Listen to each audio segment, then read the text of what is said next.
un instant que j'étais Madonna. Je n'en ai pourtant pas la plastique. Le candidat autoproclamé du Frexit, c'est lui. François Asselineau a fait de la sortie de l'Europe le thème phare de sa campagne. On va sortir de l'Union européenne, de l'euro et de l'OTAN, c'est mon programme.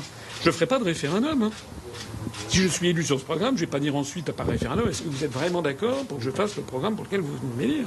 Diplômé d'HEC et de l'ENA, François Asselineau passe par les cabinets de Gérard Longuet et de Françoise de Panafieux avant d'être conseiller municipal de Paris sur la liste de Jean Tibéri.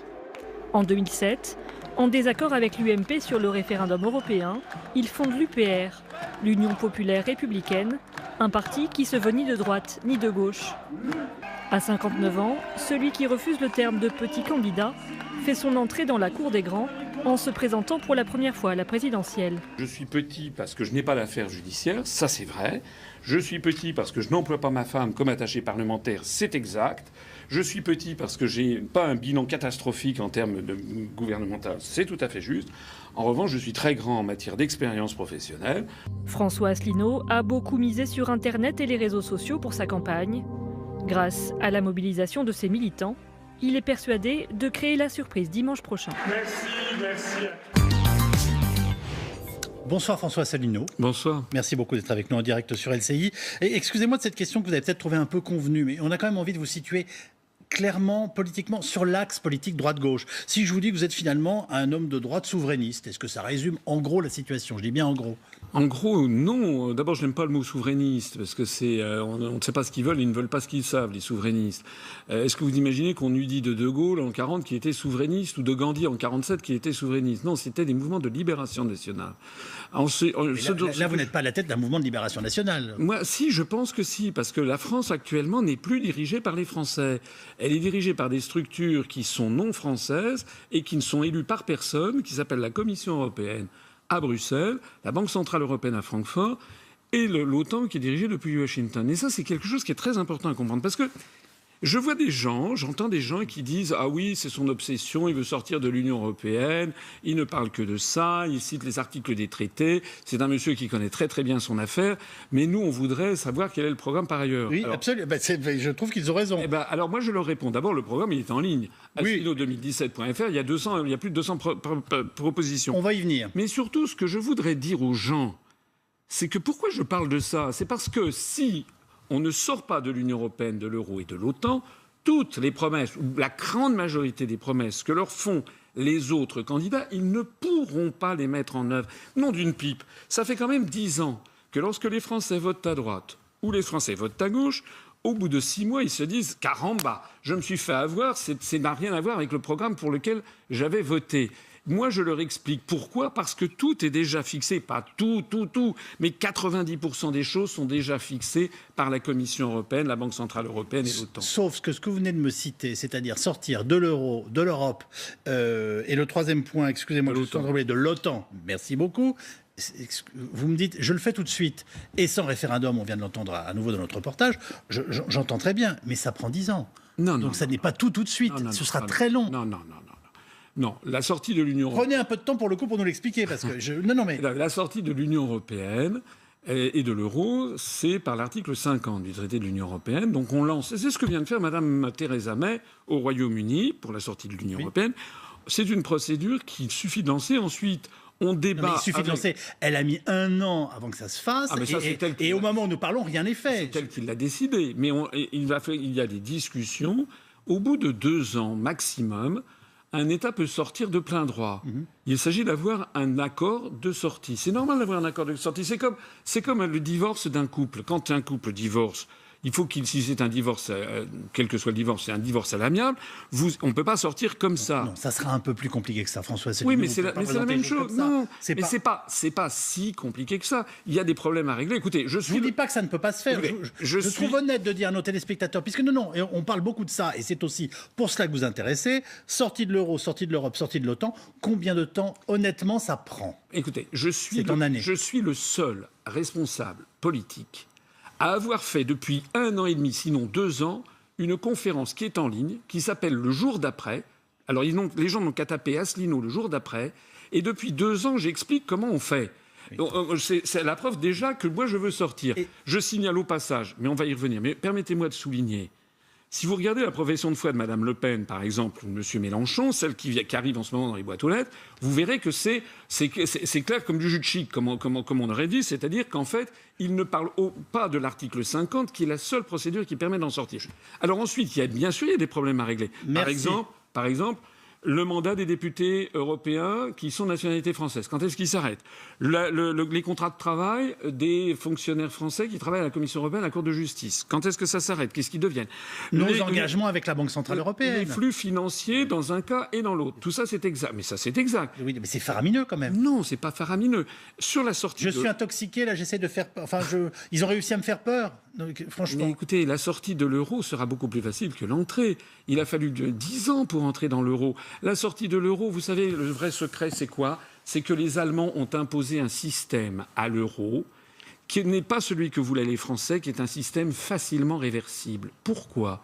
Parce que nous avons tous les États de la zone euro ont conservé leur banque centrale nationale. Il y a toujours la Banque de France. Oui, bien sûr. Bien sûr. Les Français étaient favorables. Il y a beaucoup de Français d'ailleurs qui croient qu'il y a simplement la Banque centrale européenne et que ce serait une monnaie unique. Non. Pas les téléspectateurs d'LCI. J'ai reçu Christian Noyer qui l'a dirigé pendant des années. L'euro n'est pas une monnaie unique. En réalité, c'est une collection de monnaies nationales qui sont des créances sur les banques centrales nationales respectives. J'aime beaucoup la pédagogie, mais j'aimerais bien la réponse à ma question. En combien de temps vous faites tout ça, selon vous, objectivement, sans qu'on perde de temps ? Une réponse rapide, et après j'ai une autre question. Je pense que le délai qui a été prévu dans le traité, qui est de 2 ans, est un délai qui me paraît raisonnable, très honnêtement. Très honnêtement. Euro, Europe, OTAN. Les trois. Alors, l'OTAN, c'est encore plus simple. L'OTAN, c'est l'article 13 du traité de l'Atlantique Nord. On écrit à la Maison-Blanche. Oui, je connais mes articles. Je connais mes je vous ferai peut-être un petit test tout à l'heure. Oui, ça, c'est un truc comme Bourdin. L'OTAN, on écrit à la Maison-Blanche. Il suffit de dire on sort de l'OTAN et un an après, on en sort de plein droit. C'est tout. C'est la seule formalité.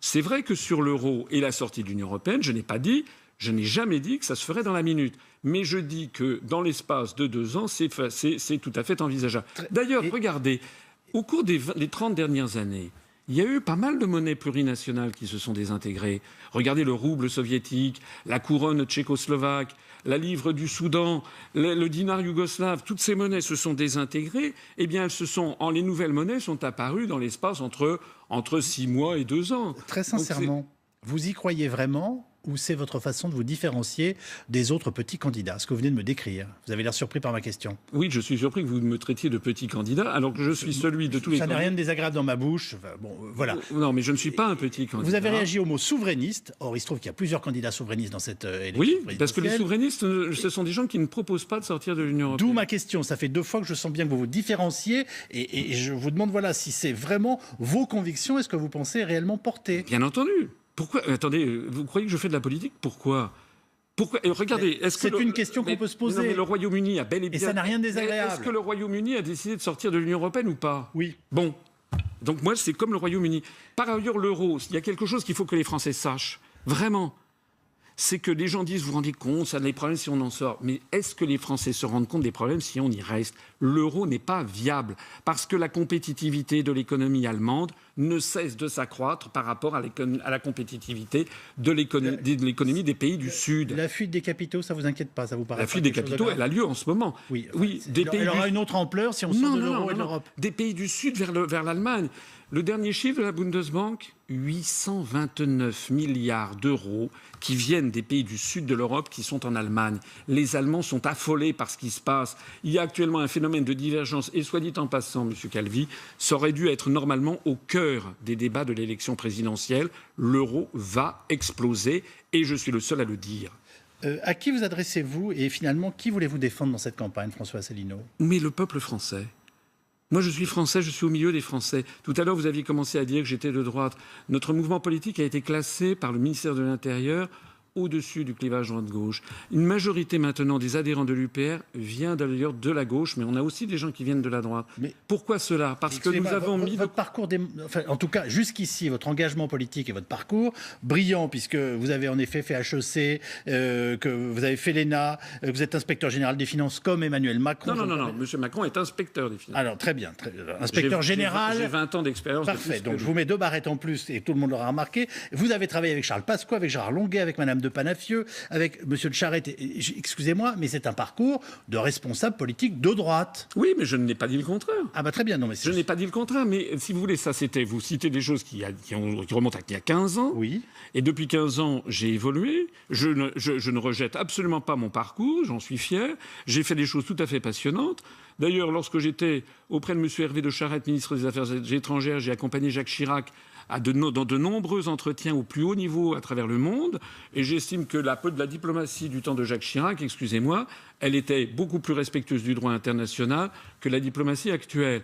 Mais il se trouve que, effectivement, comme vous l'avez très bien rappelé d'ailleurs dans le petit film au début, il se trouve que j'ai rompu progressivement avec ce milieu parce que je me suis dit, j'ai découvert qu'il faut que les Français se rassemblent au-delà du clivage droite-gauche pour récupérer leur droit de choisir eux-mêmes de leur avenir collectif. Moi, lorsque je propose de monter le SMIC à 1 300 € net par mois, lorsque je propose de passer qu'il n'y ait pas une seule retraite en France en dessous de 950 € par mois, lorsque je dis qu'il faut arrêter de privatiser les services publics, lorsque je dis qu'il faut arrêter d'ubériser les professions réglementées, etc., en fait, je me heurte de front aux directives venues de la Commission européenne. C'est ça le sujet, et c'est ça que je veux faire passer comme message aux Français. Il ne faut pas que les Français, dans 6 mois, se disent « mince, on a encore la même politique qu'on ne voulait pas ». Si je vous pose la question à l'envers, je vous dis quel mal nous fait l'Europe, la monnaie unique et l'OTAN. Nous font l'Europe, la monnaie unique et l'OTAN. Vous me répondez quoi? Mais je vous dis que... Nous sommes la 5e ou la 6e puissance industrielle au monde. Oui, mais ça va pas trop mal finalement. On a trop de chômeurs, ça c'est sûr. Non, mais attendez, ça c'est en déclin rapide. Allez dire aux gens de plus en plus nombreux, est-ce que vous avez déjà vu les statistiques, je ne sais pas moi, de la Fondation Abbé Pierre, des Restos du Cœur? Est-ce que vous savez qu'il y a chaque jour en France 800 personnes qui passent en dessous du seuil de pauvreté? Est-ce que vous avez vu l'effondrement du nombre d'industries qu'il y a en France? Est-ce que vous savez qu'il y a presque un agriculteur qui se suicide tous les jours? Est-ce que vous savez qu'il y avait 4 millions d'agriculteurs familiaux en France en 1960 qui sont tombés à 400 000 et que dans 10 ans, ils seront peut-être 40 000? C'est pour ça que je me bats, M. Calvi. C'est-à-dire que la situation, elle devient très grave dans tous les domaines de l'activité. Alors c'est vrai que nous avons des beaux restes. J'ai très bien compris ce que vous me disiez. Nous avons des beaux restes, mais la sortie de l'Europe va arranger les choses. Mais parce que, alors je suis obligé, excusez-moi, mais de revenir aux fondamentaux. C'est ce que j'explique depuis 10 ans. Mais ça nécessite d'avoir plusieurs heures d'explication. Et effectivement, il y a toute une pédagogie à faire. Ce qui se conçoit bien s'énonce à peu près clairement et en un temps assez c'est parce raisonnable. Que tout simplement, vous avez des articles des traités. Je suis désolé. C'est pour ça que vous n'allez pas nous refaire le coup des traités. Mais écoutez, c'est parce que justement, il y a des articles dans les traités, par exemple, qui placent l'agriculture dans un modèle ultra-productiviste. Moi, je veux développer l'agriculture biologique, la permaculture, l'agriculture familiale. Je veux qu'on arrête avec la seule et unique loi du fric. Pourquoi il y a des délocalisations? Parce qu'il y a l'article 63 qui interdit les contrôles des mouvements de capitaux. Vous savez, le mot de délocalisation en français, ça va vous intéresser. Et ça, c'est grand public. Il est apparu en 1993. Pourquoi pas avant?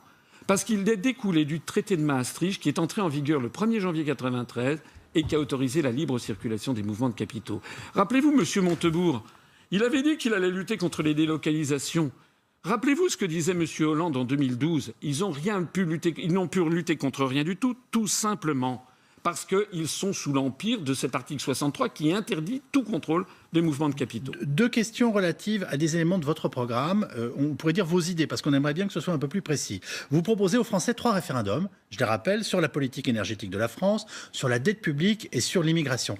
Quelles seront les questions? Je veux dire, vous comprenez, c'est très vague. Je veux dire, quelles sont les questions que vous avez envie de poser aux Français sur ces 3 thèmes? Alors, en quelques mots, là aussi, s'il vous plaît. Très bien. Alors, je suis d'accord que vous pouvez trouver que c'est vague, mais alors j'espère que vous allez demander à M. Macron, à M. Mélenchon, à Mme Le Pen des précisions sur leur programme. D'accord. Mais revenons à votre question. Normalement, c'est ce que doivent faire des journalistes bien constitués. Je suis d'accord avec vous. Oui. Sur l'énergie, je fais d'abord un grand débat national, parce que les Français, on n'a jamais pu débattre au niveau national avec les Français sur le modèle énergétique qu'ils souhaitent. Oui, notamment sur le nucléaire. Et on leur pose les questions. Qui nous a donné l'indépendance, mais qui de fait a été un choix imposé. Eh bien, moi je dis, il faut qu'il y ait un grand débat avec des spécialistes qui soient pour, qui soient contre, qu'on présente aux Français les avantages. Il y en a beaucoup à l'énergie nucléaire. Les inconvénients, il y en a considérables également. Et puis que les Français, on leur dise voilà les conséquences. Maintenant, c'est à vous de choisir. Et puis, quels sont les modes énergétiques? Et on peut prendre... moi, je voudrais des référendums où il y ait 4 ou 5 questions. Voilà. Pareil pour l'immigration. L'immigration, il faut aussi que l'on peut... Vous savez, c'est un sujet très difficile, l'immigration. Oui. Moi, je ne suis pas du yaka faucon. Moi, je sais que derrière, ce sont des hommes et des femmes qui sont derrière. Je sais que jamais personne ne quitte son pays par plaisir. Donc, il y a derrière ça des problèmes d'échange nord-sud, d'équilibre nord-sud. Il y a des problèmes de géopolitique. Il y a des problèmes différents. Il ne faut pas non plus déstabiliser la société française. Eh bien là, si on avait un débat approfondi, où tout le monde puisse s'exprimer pendant plusieurs mois, et puis après, on fait un référendum, on dit par exemple, est-ce que vous voulez, oui ou non, sortir de l'espace Schengen ? Moi, je ne le propose pas. Je propose de sortir de l'Union européenne. L'espace Schengen, c'est une chose disjointe. Est-ce que vous voulez ou non, je ne sais pas, remettre en cause le droit du sol? Est-ce que vous voulez ou non avoir un comment dirais-je, des quotas, etc. Et puis, ce sont les Français qui vont décider en définitive. Et pourquoi pas? On est en démocratie ou on n'est pas en démocratie? Je souhaitais juste avoir des précisions sur les conditions. Vous venez de me dire, ça se joue sur plusieurs mois, avec des débats contradictoires. Absolument. Et à l'issue, une série de questions posées sur les 3 thèmes que vous avez évoqués.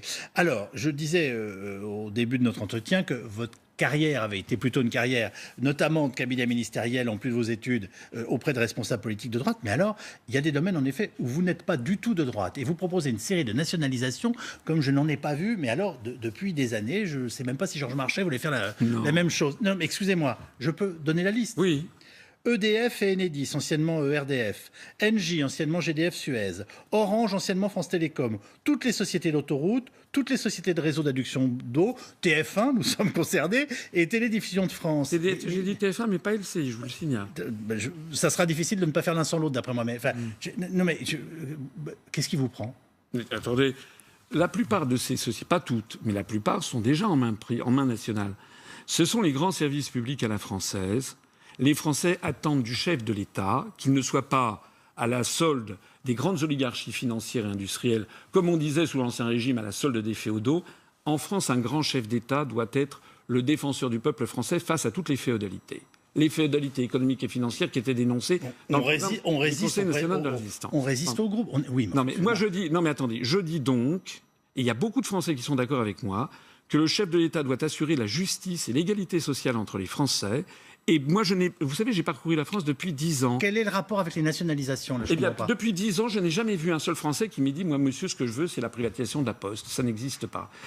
Parce que si on privatise subrepticement, par tranche, n'est-ce pas, article 106 du traité sur le fonctionnement de l'Union européenne. C'est reparti. Oui, mais oui, parce que si par tranche successive, on privatise les grands services publics à la française, on va favoriser la désertification rurale, on va accentuer la désertification médicale et on va favoriser également le départ des agriculteurs. Au total, est-ce que vous voulez vraiment qu'à horizon de 20 ans, on ait des provinces qui soient totalement... François Asselineau, vous allez surtout vider les poches des Français avec un pareil programme de nationalisation. Vous l'avez chiffré là aussi? Bien entendu. C'est très important. Mais attendez, EDF, la grande majorité de ce qui est annoncé là est encore en main publique. La Poste, EDF, la grande majorité. Je veux faire inscrire dans la Constitution française le principe que c'est non privatisable par nature. Vous l'avez quand même chiffré. Oui, mais par exemple TF1...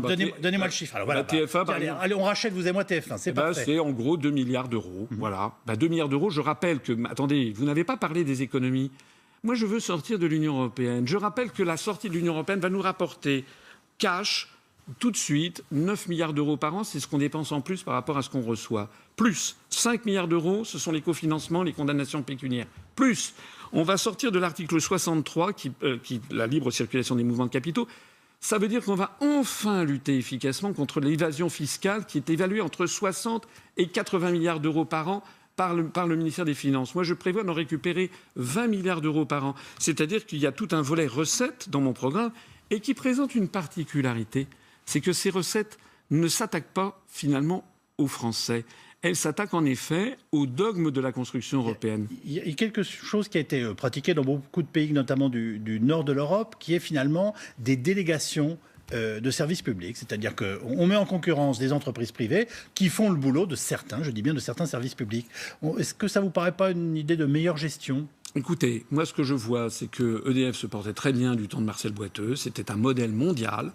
Et maintenant, EDF se porte de moins en moins bien et on est en train de saboter ce qui a fait les grands fleurons de l'industrie nationale française. Moi, je veux revenir à ça, mais notez bien, parce que vous m'avez traité quasiment plus à gauche que Georges Marchais. C'est quand même, il ne faut pas exagérer. Mais au début, vous avez protesté en me disant « Oh là là, mais aujourd'hui, j'ai de plus en plus de gens de gauche à mes côtés. » C'est vrai, mais je ne suis pas non plus... C'est un mouvement au-dessus du... C'est de faire un trait d'humour. Oui, j'ai compris.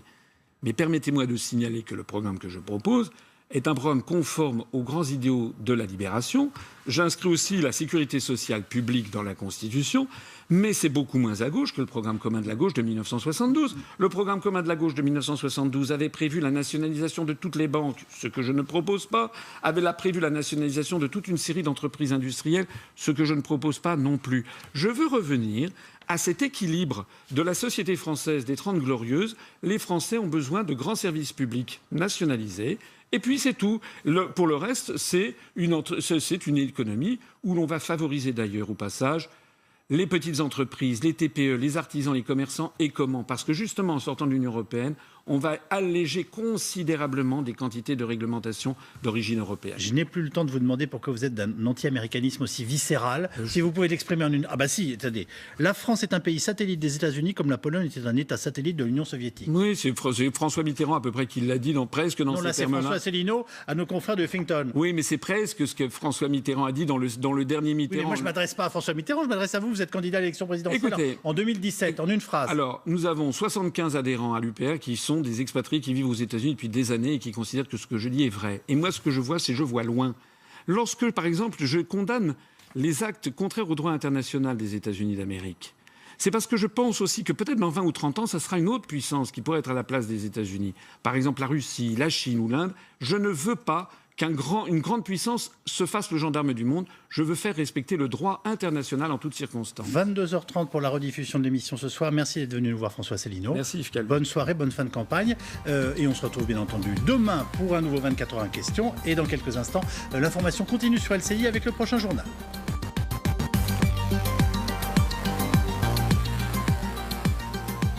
C'était votre émission 24 heures en question avec Belle Demeure, site référent de l'immobilier de prestige.